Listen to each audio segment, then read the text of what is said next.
Workbooks can be used completely electronically, but sometimes you need to print them too. It's important to understand the basics of printing, plus the other things you have control over, like what parts of the worksheet to print, and more. You'll find everything you need in the Backstage view. In the Print pane. Here you can adjust your settings, see a preview, and print your workbook all in one place. Now you could just enter the number of copies you want and then click the Print button right away. But if you want more control over the finished product, you might want to take a look at the options below. If your workbook contains multiple sheets, the first thing you'll need to do is decide whether to print only the active sheets, which is the default print method, or the entire workbook. You can also narrow it down to just your current selection. Let's go back to our workbook so we can review how these options work. A worksheet is considered active when it's selected, like the central sheet is selected now.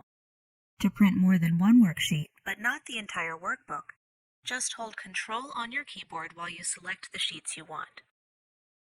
Now Excel will print the sales figures for the West Coast, East Coast, and Central offices. However, that's not quite what I want. The data I'm after is more specific. The sales records for the top 40 salespeople at the Central office. As you can see, I've already sorted that data from largest to smallest and marked the top 40 with a gold star. We don't want to print the entire worksheet because that would include more data than we need. Instead, why don't we print just a selection? Start by selecting the data you want, including your header row if you have one. Then navigate back to the Print pane in the Backstage view. Watch the preview closely and you'll notice it changes when we switch from Print Active Sheets down to Print Selection. Now only my current selection appears on the printout, the top 40 salespeople for the Central office. As an alternative, you can create a permanent selection using the Print Area command. You'll find it on the Page Layout tab. Just select your data, then choose Set Print Area from the menu. If you change your mind or no longer need it, choose Clear to remove it.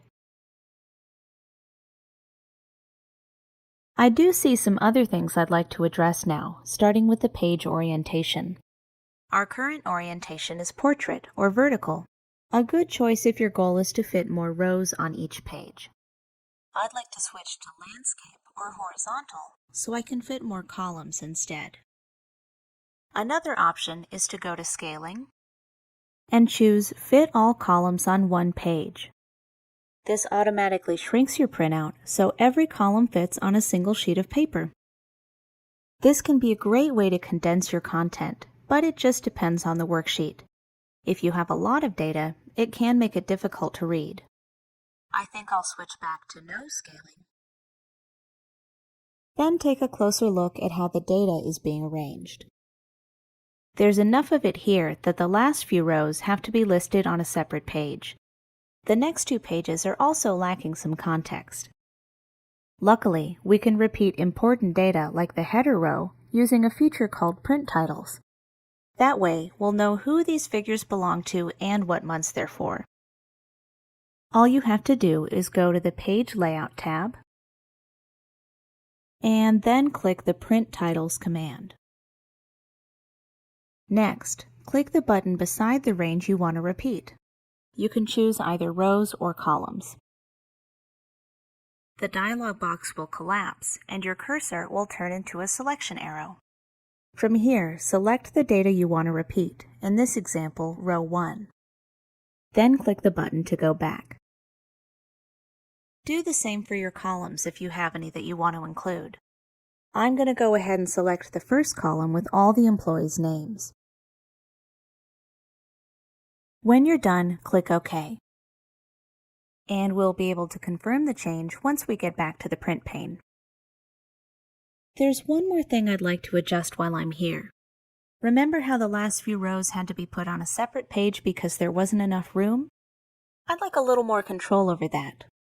Instead of the last few rows, I want the data to be divided evenly, 20 people on each page. To do this, I'm going to switch to Page Break Preview mode using the button in the bottom right corner. This makes it easier to see your page breaks so you can adjust them as needed.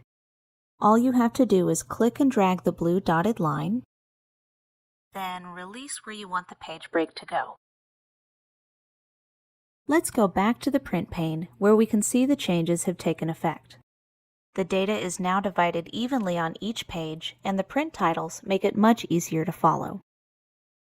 As you can see, the total column is the only thing that didn't make it onto the previous page. I bet we could fix that by making the margins a little smaller.